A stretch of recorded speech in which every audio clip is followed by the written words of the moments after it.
Well, my pleasure. My pleasure.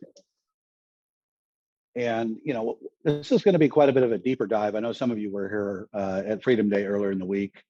I'm going to talk today, and I'll have David bring up the presentation in a minute, about what I've learned over the last 30 years. Now, the thing I found is there are very few real estate agents or brokers that have been around the business long enough to realize that there's some replication and some patterns, and there's a lot of continuity of things that get out of balance, out of whack, things break.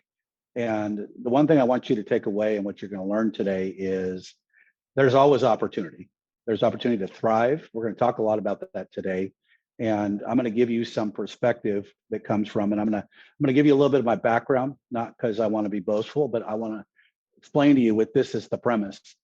I've done enough transactional volume, both commercially on the investment and commercial side, on the residential side, to have done everything wrong, had to solve just about every problem. And what that looks like is I've done about 3 billion in residential transactions in the last 3 decades. I've done about 2 billion, or almost close to 2.5 billion in commercial investment. So what does that mean? And we'll jump into this. It means that when I got started in the business, I timed it perfectly in the 80s, that the syndication world for investment properties, and you guys have probably never even heard this unless you happened to be around the business then, was all based on the tax law. And everybody bought properties. You hear about people asking, what's the cap rate? What's the cash on cash? Nobody cared back then. It was, can I take advantage of the tax laws?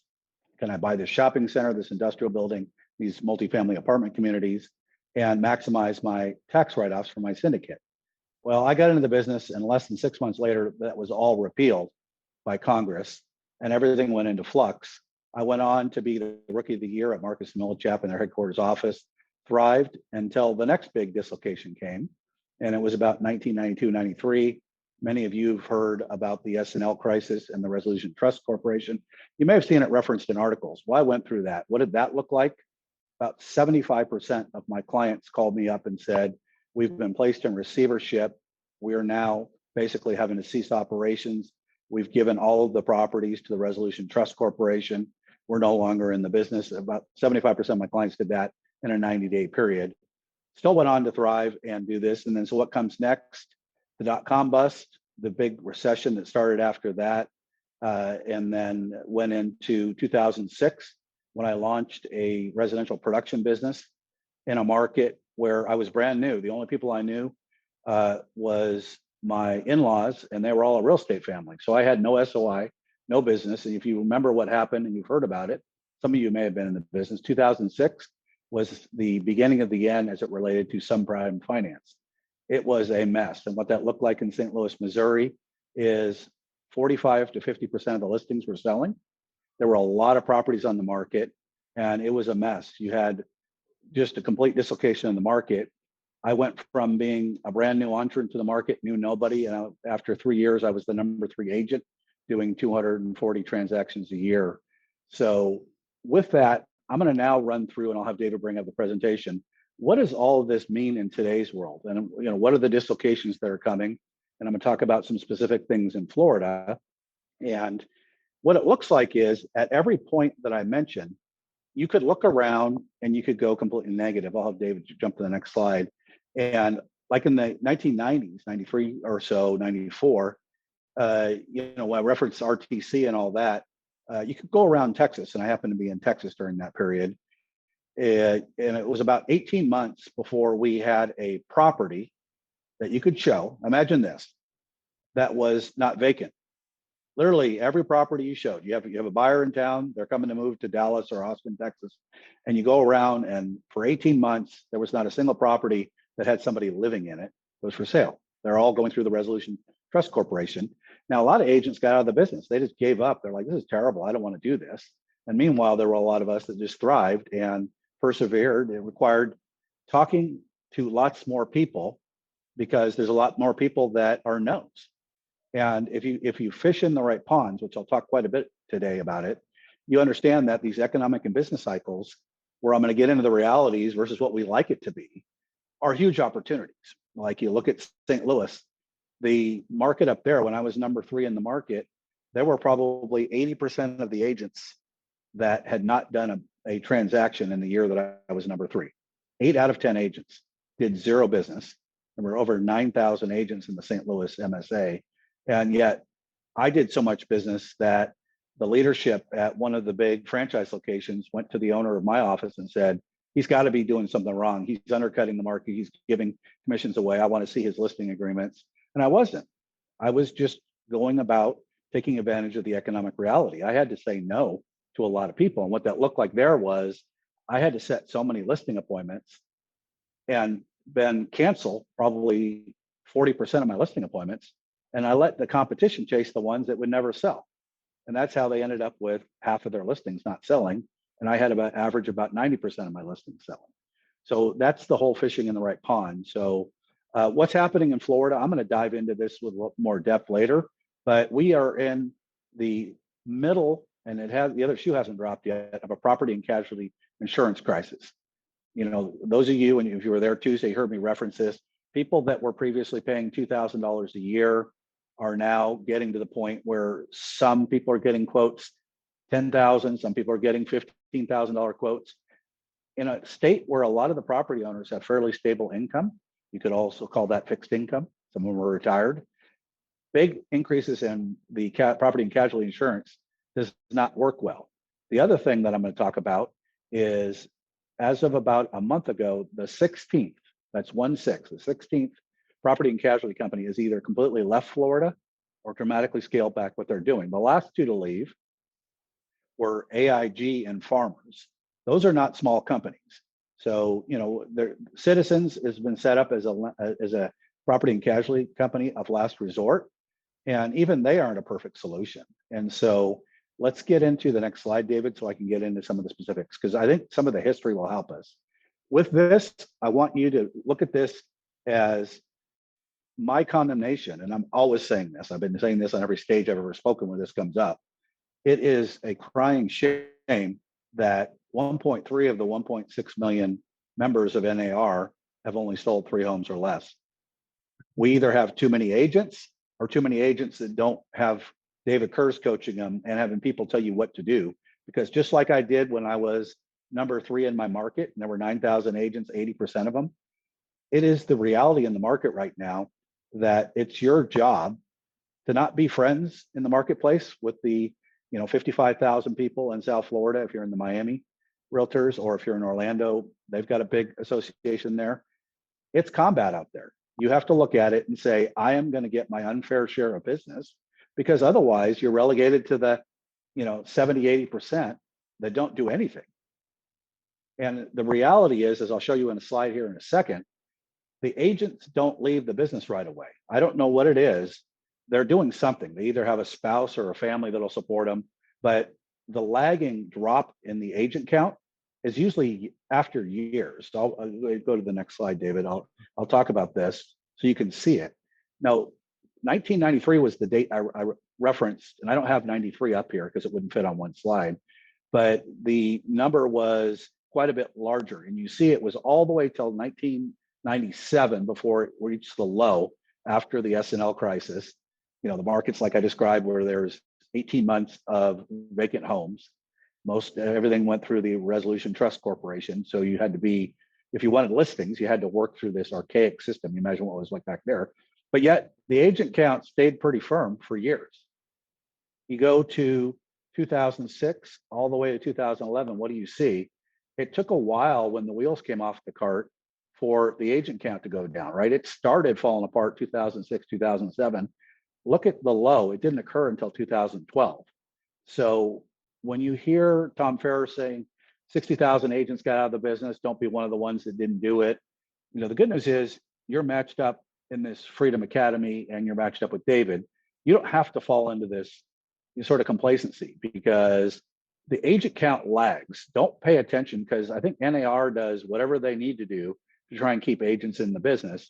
And you can see from this slide, it takes years for the agents to leave the business. It's the strangest thing ever. When I ran a big office, I had almost 300 agents in South Florida and Miami. And I looked at the production and it baffled me. I'm like, I don't know what those people do. They pay dues. They're a member of the MLS. They aren't making any money. And when I ran that office in Miami, it was from 2003 up till about 2006. the market was booming, right? And they still weren't making any money. So don't pay attention to the agent count. You're your own business. Just know with everything I told you, there is a set of the business. It's usually 15 to 20% of the agents that take their unfair share when things dislocate. And we'll talk a little bit about how you take advantage of that. So let's jump to the next slide, David. The number came out this morning. I mean, you're at about 4.2 million, that dotted line across the screen there of existing home sales. So if you read some of these things online, you go in and you listen to some of these YouTube realtors, they act like it's going to be the end of the world, right? Some of them are so doom and gloom. But the reality is, sure, I could make the argument that, 4 million units is all the way back to the level it was in 1994, 95. And that makes it sound terrible, but it's still 4.2 million units. So what does that mean? That means things are still transacting. People are still dramatically, creating commission income, working with clients. You have to figure out what side and where in the market to position, because there are going to be approximately 4.2 million transactions that occur in the next year. And so what does that mean in general?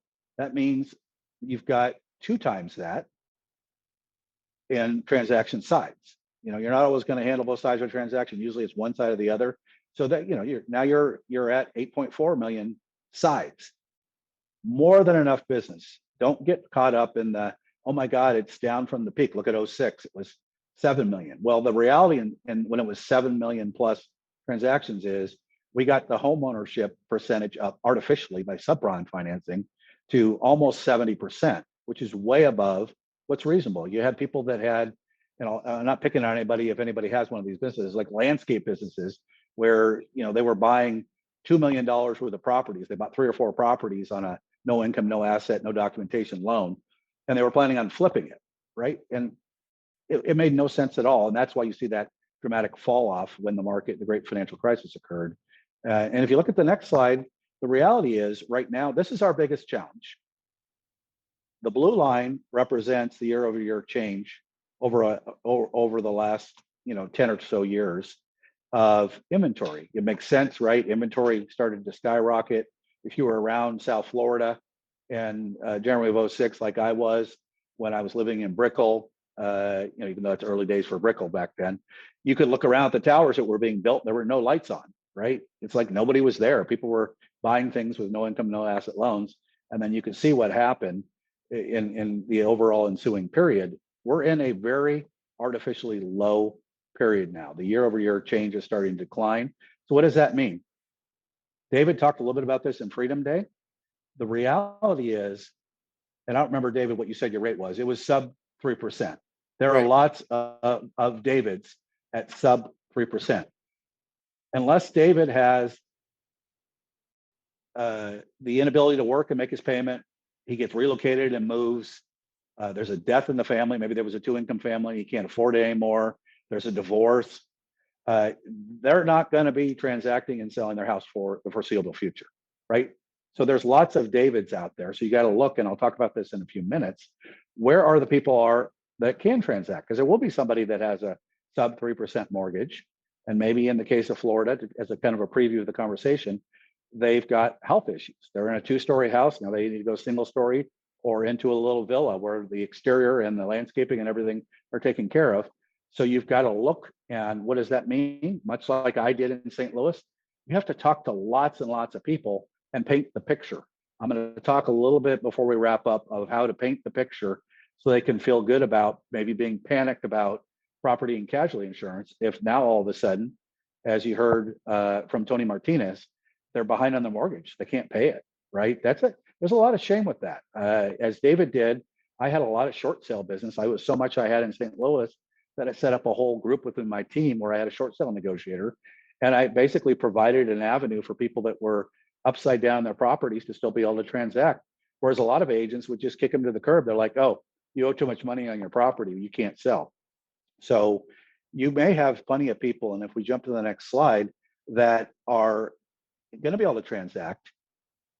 The next 2 slides, I want to give you the 30-year perspective. The very first property I bought when I was at Marcus Millichap, which was my condo in California, I transacted and about the area there, just you see that where it says 18%, I was right around 16 or 17% on the condo. And I thought it was great. I got to buy a property, things were appreciating, and I still transacted. Now, what you got to be paying attention to, and maybe people are confused by this, is it's not the interest rate. It's what does it look like on an effective basis? And what I mean by that is you have to factor in the median price and the median income so you can understand what's going on. Obviously, you can see with the Fed raising rates over the last year plus, we're starting to creep back up. So you hear the following things, which I'm going to sort of dispel as nonsensical. Well, it's not 18%, so it doesn't matter. We're still really low. In my David analogy, David's not going to care what you try and tell him. You got this great property. Look at this huge upgrade we can do for you. You know, he would probably triple or quadruple his payment if he tried to move up or improve, or he could even have a higher payment if he moved down in today's world. So you got to look for where people can do this. And in the next slide, this should tell you everything you need to know about all the nonsense on YouTube and the people that don't really understand what really matters. This is the percentage of monthly income that's spent on mortgage payments, accounting for the median price of the home and the interest rate on a 30-year mortgage with 20% down. So it's continuous over a long period of time. It goes all the way back to the 70s, all the way through to today. So I want you to look at two things. Right around 1980, 81, it was 36%. That was when that rate was 18%. What are we at now? Let's call it 7, 8%. I mean, it's gonna, you're gonna see the Fed probably start raising again. Let's call it 7% just to make the math easy. So you've got 7% today because of price appreciation, especially since COVID. It's approaching, it's not at yet, the same as it was when it was 18%.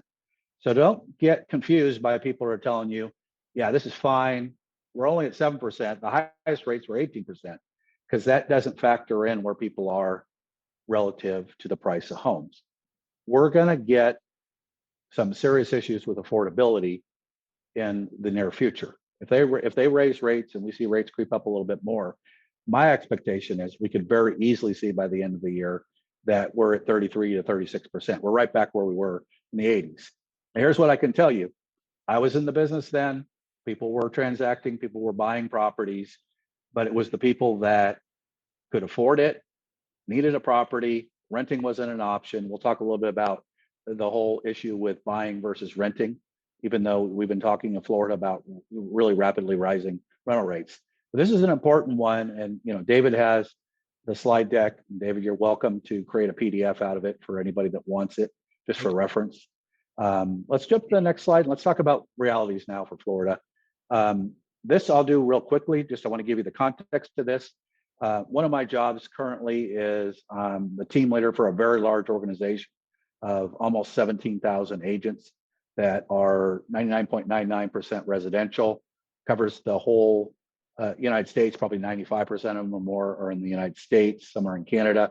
So I wouldn't pay too much to the average cap and the median cap. I want you to look at a couple things. This is 23.3 billion in volume in the last 12 months, 63,000 plus transactions.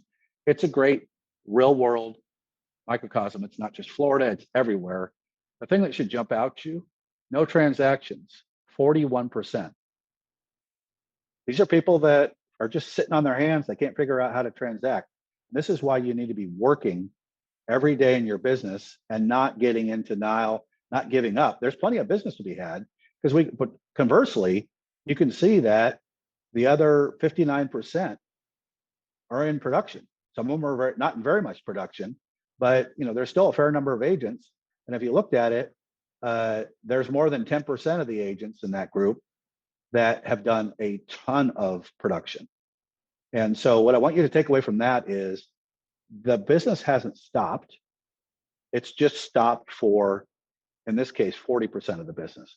If you look at the NAR numbers, our numbers are way better than NAR numbers, right? Remember on that other slide, it said 1.3 of the 1.6 have done 3 or less, right? Their numbers are horrible. I don't know why people stay in the business if they're not going to do anything. Let's jump to the next slide, David. So let's talk real briefly, just so you know, because you may get asked about this, the commercial real estate market is in crisis, right? I have a big background. I've sold about $2.5 billion worth of commercial properties. I went through the syndication tax thing, which caused a crisis, then the resolution trust issues. Most people think of the office market. Why is the office market in crisis? Well, COVID and remote work kind of broke that. It makes sense, right? You have offices like in Manhattan where 50% of the office market is vacant. You see all these buildings that are partially leased. And so it's not just office. Here's what's happened. We had 10 years of very low rates, right? If you remember looking at that graph that I showed you previously, we had about 10 years of essentially free money. Now, unlike the residential market, the commercial market does adjustable and or short-term financing, which means you get something that's like the LIBOR, which is London Interbank offering rate. And after 2 or 3 years, doesn't matter if it's an apartment building, an industrial building, or a shopping center, or what it is, you have to refinance it. There's about $2 or $3 trillion worth of those loans coming due, and they don't debt service coverage at the new rates. Rents at real vacancy don't cover it. The values are down, in some cases, 40, 50%. You're going to hear a lot about it. This is not going to have a tremendous spillover into the residential side because they're really different markets. You hear a lot of people talking about it. The only thing we have to watch, and I'll be happy to come on, David, if this starts to occur, is if the spreads in the mortgage-backed securities start to widen, because some of the same players that provide essentially liquidity in the financing market and commercial, there are some sort of real negative opinions that they may either no bid the mortgage-backed securities or raise the spreads they want. And what that means is at any given rate for a 10-year treasury, the rate for the commensurate residential mortgage will be slightly higher. I doubt we're going to see that. I think they realize that we need to keep the residential market from locking up. The commercial market, it's all bets are off. You're going to see announcements and pronouncements of properties being given back to lenders, things that are going into foreclosure, things that are being placed in, like I described before, special servicing or into receivership. And so what do we see going forward? Here's the reality. Rates are going to be higher for the foreseeable future. Everybody that was a prognosticator thought that the Fed would be pivoting and lowering rates now. I don't believe it. I've watched the Fed for decades. I think what's going to happen, and if you're paying attention, is we're at higher rates for the foreseeable future. We got to get used to 8, 10, 11% rates. I don't think it'll go higher than that, but if something dramatically breaks, it could. And what that means is they lose control of inflation again, and they have to keep raising like they did leading into 81, 82, where you saw that 18% rate. The difference now is prices are so high that that's going to hold it back and cause the issue. Here's a bigger issue: rent versus own. Many markets, usually, and those of you that have been in business for a little while, you go drop your door hangers on multifamily buildings. It's in general a little bit cheaper, and people don't realize they can actually buy something instead of renting, right? There's always been a little bit of a discount. Well, it's inverted in many markets. And what this looks like is it's 120 to 160% higher to own something than to rent it. And then if you haven't driven around Florida up and down the turnpikes or I-75 and seen all the multifamily sort of higher end complexes for these communities coming up, there's going to be a lot of supply. I think you're going to see a lot of free rent. So there's going to be some stealing of buyers away from owning into the rental market. And what does that mean? It means you're going to have to be smart about who you're working with. David can coach you through a buyer consultation, but if you don't know whether a buyer has to absolutely purchase and renting is not an option, just be aware that they may figure out how to go get a really nice luxury 3-bedroom apartment with a bunch of free rent that looks like a condo instead of buying a property because it's 160% cheaper. So, and that's out there. I'm not going to spend any more time on the property and casualty insurance crisis. Just know that you've got a clear challenge and an opportunity to figure out, and you can do this on social media, you can do this on Facebook Lives or Instagram, educate yourself on the property and casualty insurance issue. Understand who's leaving. You should have a great P&C insurance contacts or several of them. Talk to them about what the issues are. What kind of properties are difficult to finance in this market? On Tuesday, when I was talking at the event, I talked a little bit about an agent that I'm really close with. He bought a property that was like 75 years old. It was almost uninsurable without like a $50,000 deductible because none of the carriers wanted to cover it. So once you understand that, you can message it. Just know that if you don't basically get on social media and or talk to your sphere about this, it may not be them, it may be somebody they know that you're going to find that needs to sell. They may have to go per rent versus own. They may have to go because they have fixed income and go become a renter. It may be no other opportunity for them. And you really want to do this and help them with it. As I talked about, and I'm going to spend a minute on this,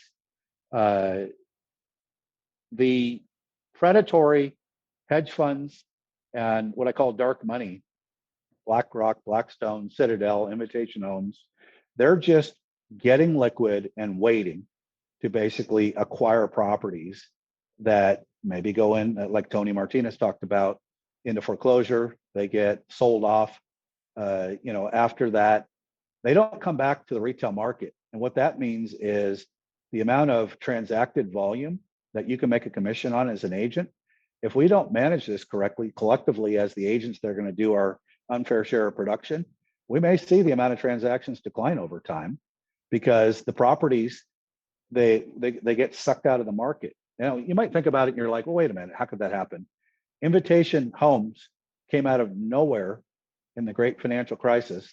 And I don't know if you know this, David, but they now own 100,000 homes. Not 10,000, not 20,000, they have 100,000 homes. And so it's definitely one of those things where you need to be realistic about what's going on. You're going to see some short sales, although the property prices haven't declined. If we start to see prices soften to try and correct some of that rent versus own disparity, you may have some short sales because we have people that have purchased and are pretty thinly in there in the market. So just know that you can be agile and you can do things. Let's jump to the next slide, David. So as I said before, I'm going to wrap on some of this stuff fairly quickly so we can have some questions, David, and we can honor everybody's time. You're in a low inventory market. If I looked at my market in St. Louis, it was a high inventory market, but only half of it was selling. So if I disposed of the half that was never going to sell, it really wasn't as far out of whack as it was. NER was reporting the really high numbers. If you were around during the global financial crisis, it was like the sky was falling. Meanwhile, my clients that I focused on, and this is a repeating pattern. This should be your takeaway. I had people that were getting divorced. I had people that were migrating for a job. I had people that had gone in default or were at risk of getting in default. I had people that had health issues. I had some people that just said, we want a single-story villa. We don't want to be in a two-story home. The kids are out of the house now, or we don't need this big a house anymore. And on the health front in Florida, if I were in the market again, there's a ton of varying gradients of assisted living. You should be working with every one of those facilities in your market because they have lots of listing leads where, grandma, grandpa, or both of them have the family approach those facilities and say, we got to make arrangements to get them placed. They've fallen, they can't be at home anymore. And a big way that they fund a lot of that care is by selling the property and getting out of it. And that's a huge thing. And, I know in Texas of a company, that's all they do. They make referrals to agents because it's so prolific in certain markets that they can actually make an entire business out of it. And this is all about all certainties, right? You need to look for people that, not like David, who's got a sub 2% mortgage, where he doesn't meet any of those criteria.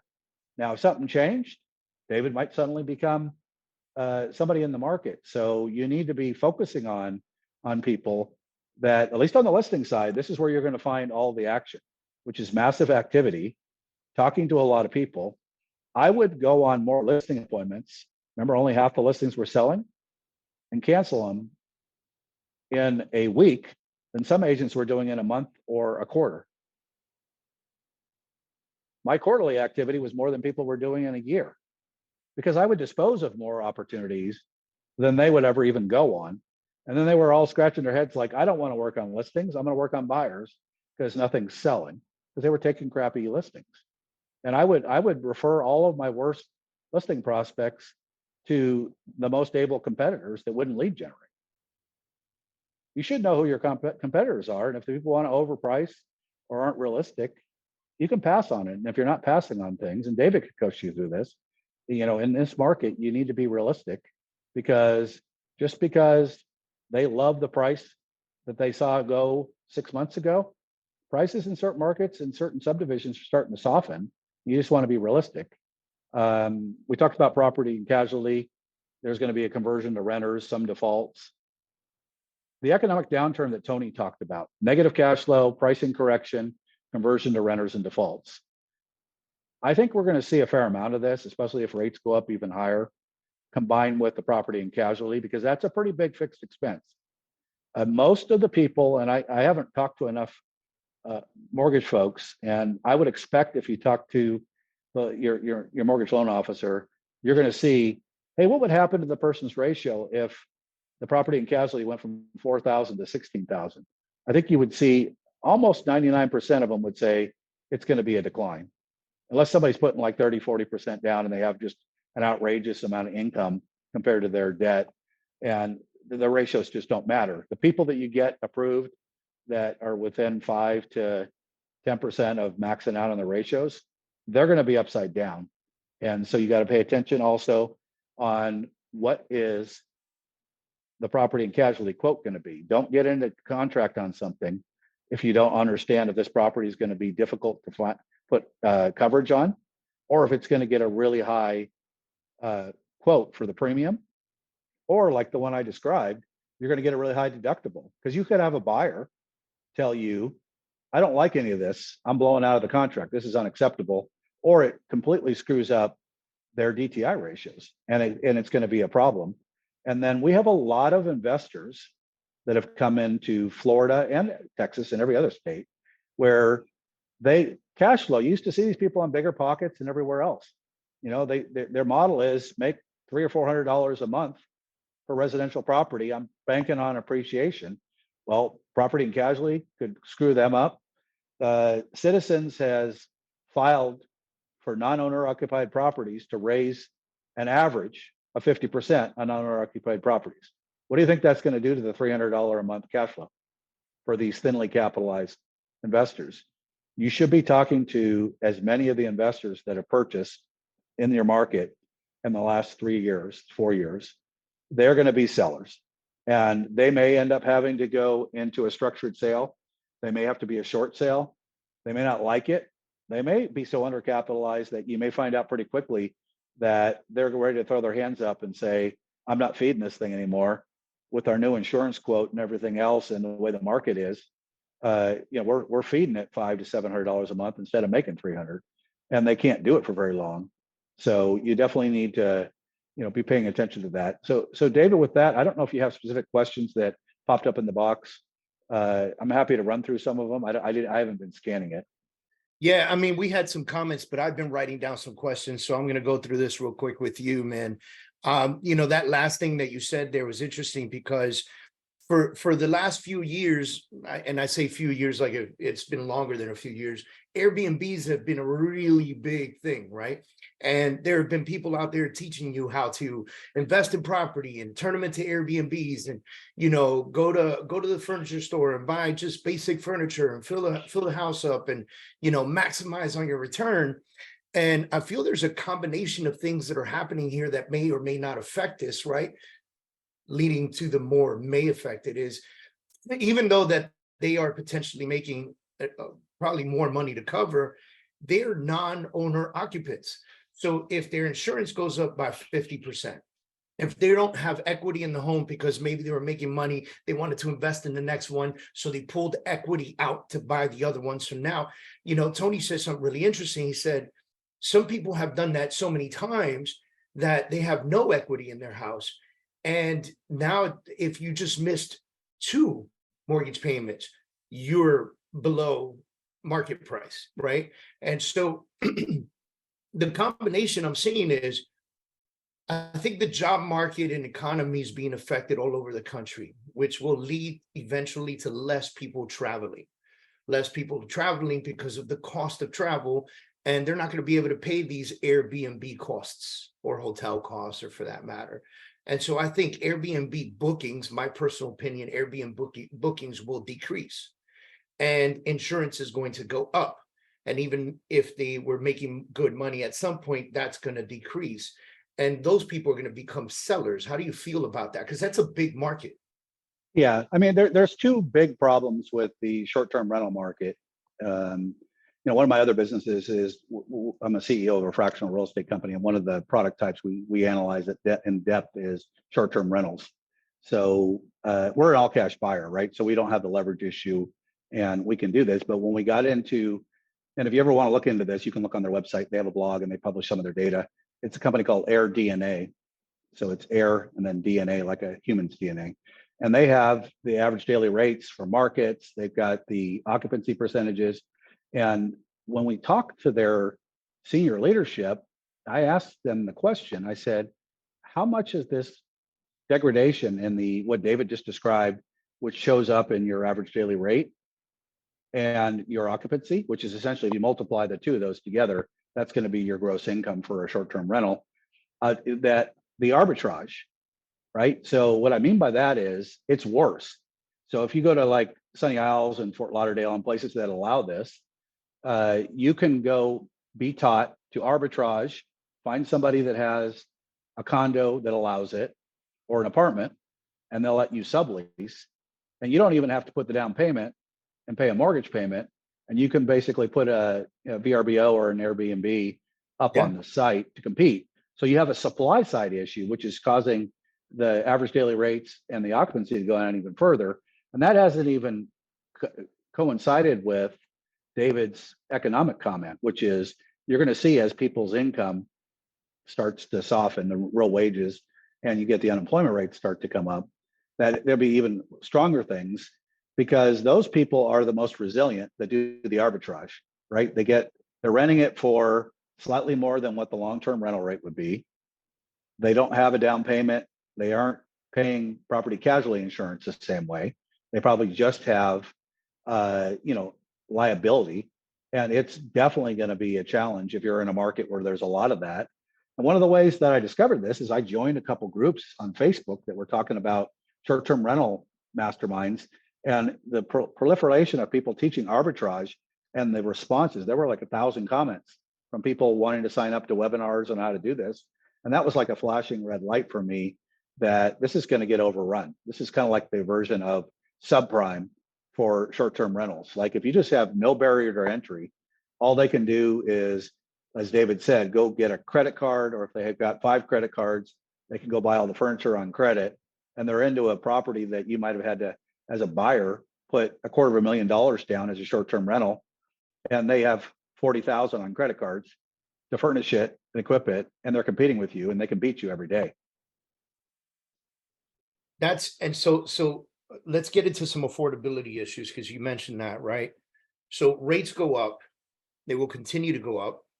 Prices seem to be going up in some parts of the country, down in other parts of the country, but they're still expensive. Like even in some of these states and some of these cities, if they went down 20%, 30%, they're still pricey, right?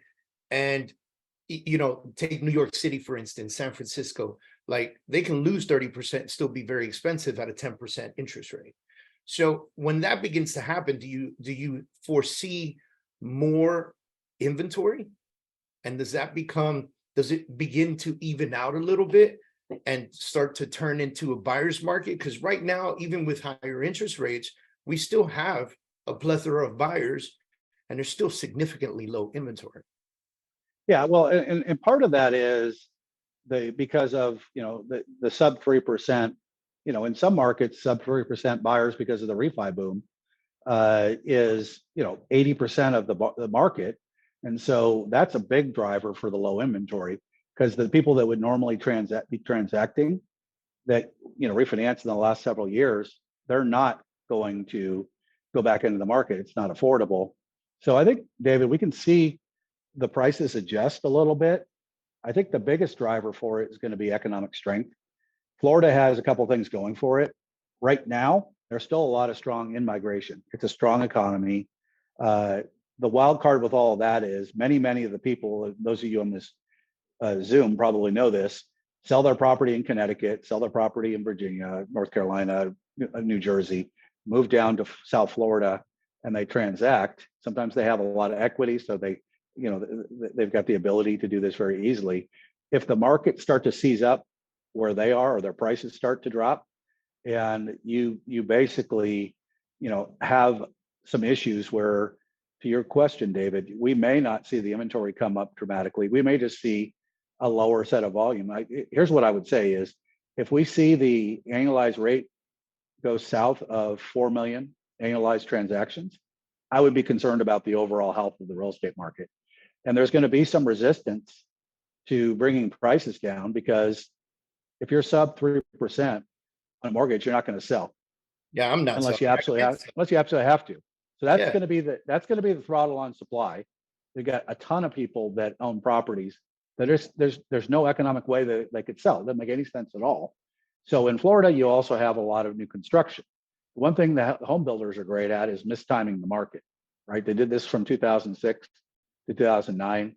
I think they're going to do it again. They will probably be the ones where, if you are working with buyers that are moving in state or looking to purchase and there's just no inventory, you should be having strong conversations with them about buying a new construction property. That's, they're giving incentives. There's a lot of builders doing 2-1 buy downs, which allows somebody to get a much better, at least a stepped up payment that they can grow into over a couple of years. But, David, I think we're going to be at a low level of transactions, a low level of inventory, unless we see the unemployment rate start to come up. All right. So final question.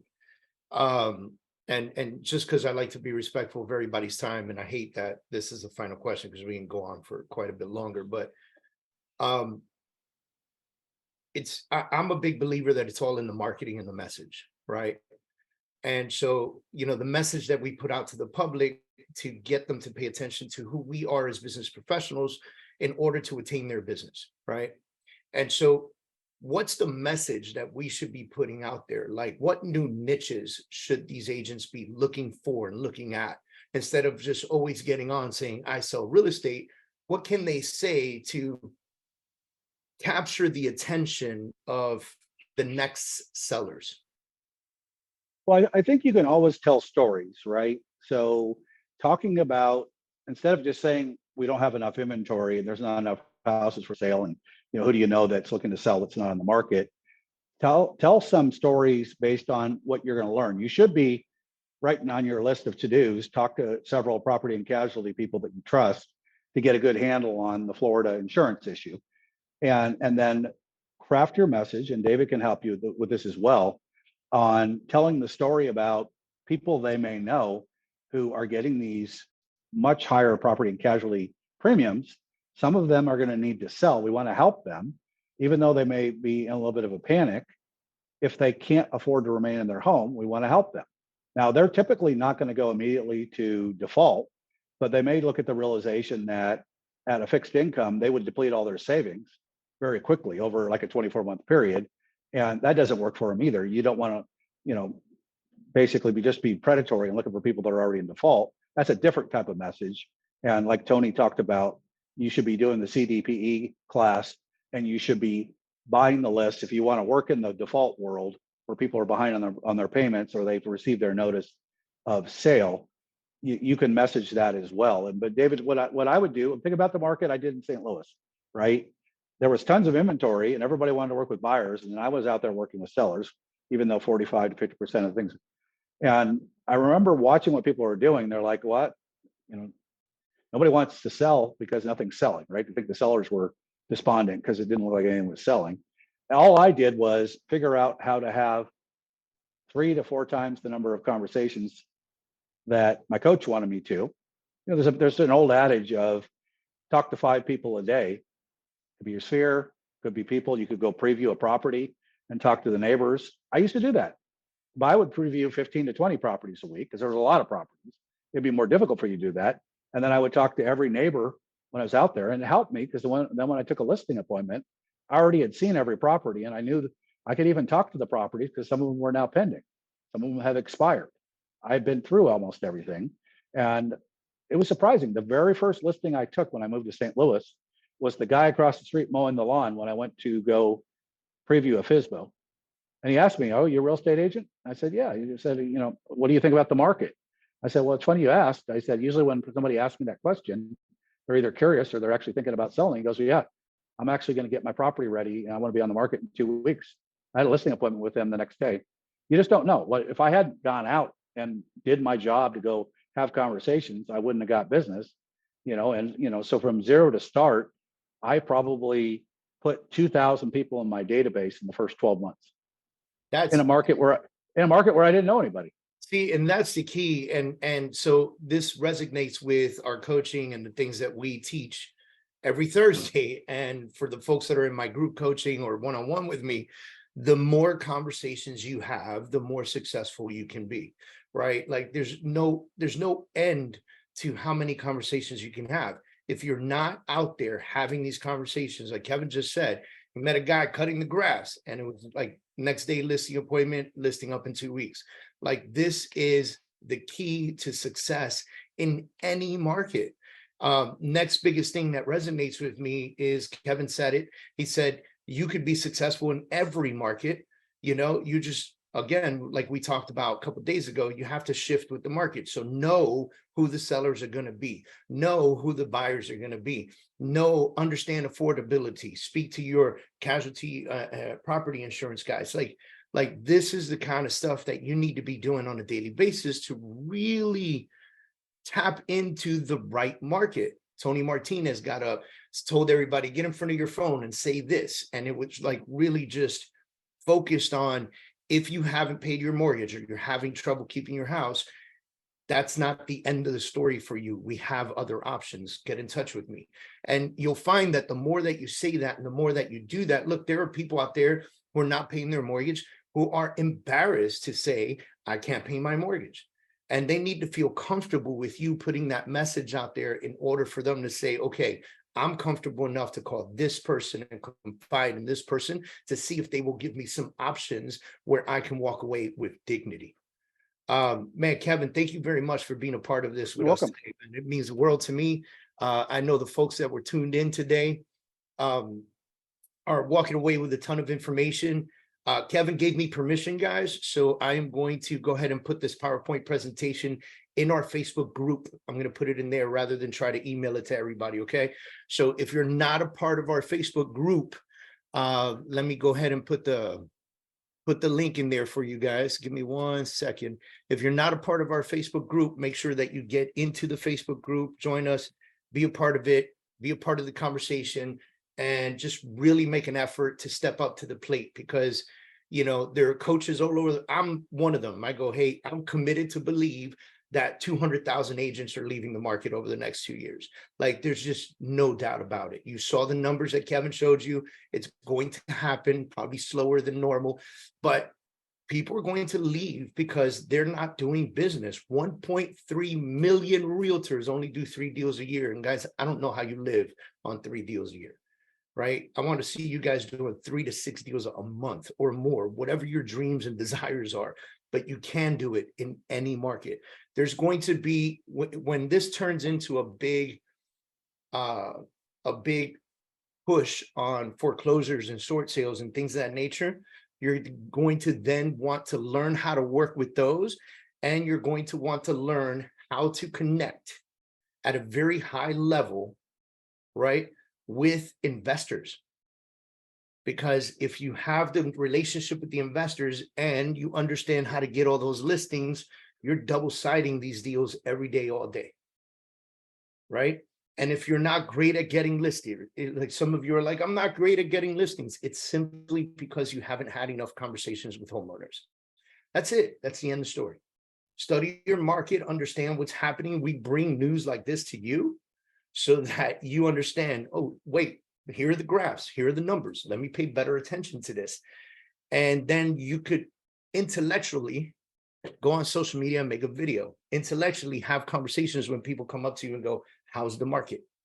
Right. And so that's my biggest thing. Like I always tell people, study your market so well that the next time somebody asks you, how's the market? You give the most amazing, educated, professional answer in the world rather than market's great, I'm busy. Right. Which is what 99% of people tell their people. Okay. When you give strong, good, solid answers, people pay attention. When you create great, solid content, people pay attention, and that's just going to drive more business to you guys. So I'm going to dip on you guys. Have a fantastic day. It's a wonderful Freedom Day. I'm hoping to see you guys soon. Next Thursday, I will come back to you live again. Next Thursday is my birthday, so I'm going to try to make it a special Zoom and invite a few people up to really have great conversation.